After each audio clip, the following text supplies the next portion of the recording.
Update news. Chalisgaon तालुक्यातील शिंदी गावाचा तरुण निखिल हिरामन सूर्यवंशी याचा निर्गुण खून झाल्याची धक्कादायक घटना उघडकीस आली आहे। कन्नड ग्रामीण पोलीस स्टेशन हद्दीतील गवताळा अभयारण्य परिसरात त्याचा मृतदेह सापडला असून या घटनेमुळे परिसरात खळबळ उडाली आहे। निखिल सूर्यवंशी हा 29 ऑगस्ट 2025 पासून बेपत्ता होता।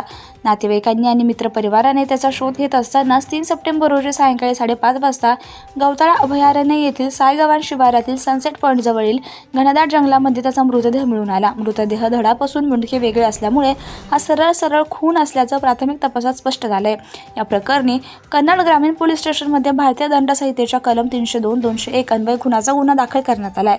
पुढील तपास पोलीस निरीक्षकांच्या मार्गदर्शनाखाली सुरू असून गुन्हा कोणी आणि कोणत्या कारणासाठी केला याबाबत पोलीस तपास करतायत।